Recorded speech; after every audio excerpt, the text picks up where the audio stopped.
Hello and welcome back to my channel. Today I'm so excited because I'm going to start part one of a long-standing series to prepare you all for the holiday season. And I'm coming to you today from Carlsbad, California, literally steps from the beach. And I want to start off with showing you how I put together my hot chocolate station for this year.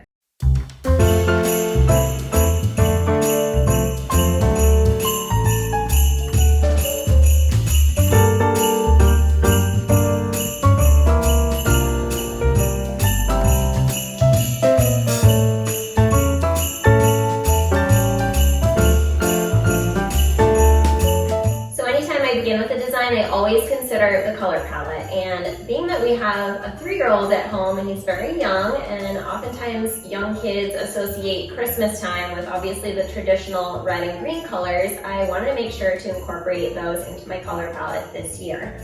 So to start out, I went out looking for some really interesting pieces that would reflect my color palette of red, green, black, and white. And as you'll see here, I was able to come up with a really great combination that will come together beautifully. Again, some of these things may not be available anymore because it is towards the end of the season. I got a lot of these pieces at Target, but be creative and look around your home even for pieces that you may already have that you're able to incorporate, or I find that craft stores are really great places to find interesting pieces as well. So without further ado, let me put this together and show you how to put together your own hot chocolate station.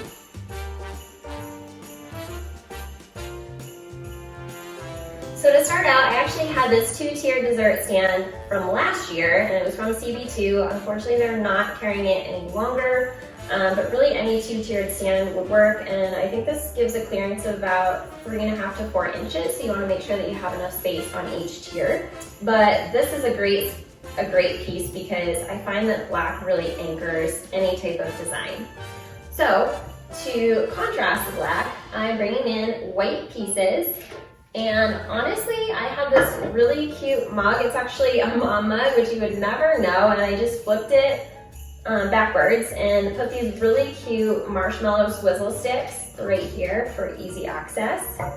And I'm going to start with placing the white pieces in order to balance each other. So not necessarily right next to each other, but just kind of offset. Next, I found this really cute hot chocolate box, and I'm gonna put it over here.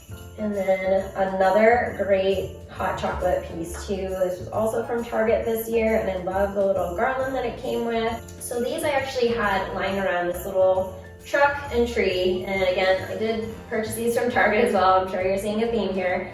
But really any type of, ornament or a little Christmas knickknack could really work here.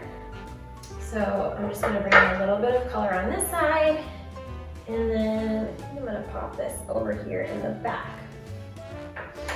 Next, we're gonna start to build in a little bit more of the candy pieces that you'll wanna incorporate to top off your hot chocolate. So this year I decided on crushed Andes mints and crushed Heath Bar because this is my favorite and this is my husband's favorite. So you wanna make sure that you're always playing the people's favorites. And I'm just gonna place these jars right over here and kind of offset them.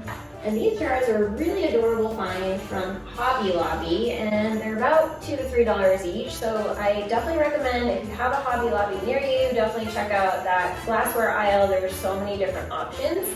To add to that, I did get this shaker also at Hobby Lobby, and it was actually in the party section.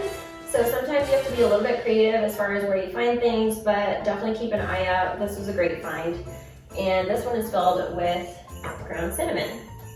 I actually have this random red bell that I think fell off of something or other. I think it was a door knocker or something. But I wanted to incorporate it just because, again, it starts to balance out the red that's on this side. And lastly is kind of just accessorizing. So I think it's just a no-brainer to incorporate these mini candy canes. So I'm just gonna pile these on here. I have these little picks that I actually got at Joann Fabrics, and they were such a great find. I think they came in a pack of 10 for maybe $5.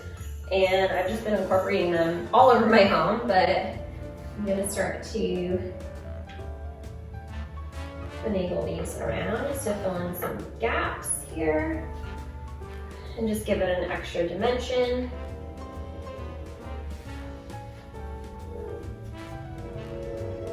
About right there as well.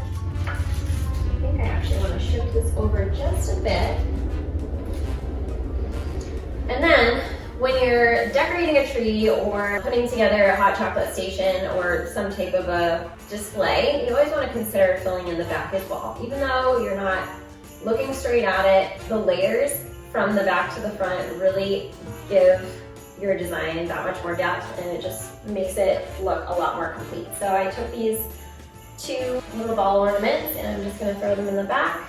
So I really love how this turned out. And now to just top it off, I'm gonna bring in some of my favorite coconut whipped topping, which I didn't even know was a thing until this year. So if you're lactose intolerant or you just like to be dairy free, I definitely recommend this. And then another thing that I found, which was super cute at Home Goods, was this sprinkles container, and it has all different shapes, whether it be mistletoe, candy canes, little gingerbread men, snowflakes. Just really adorable. So just definitely be creative. Let this be a starting point for you, but get out there and make it your own. And I hope you have a great time making your own hot chocolate station.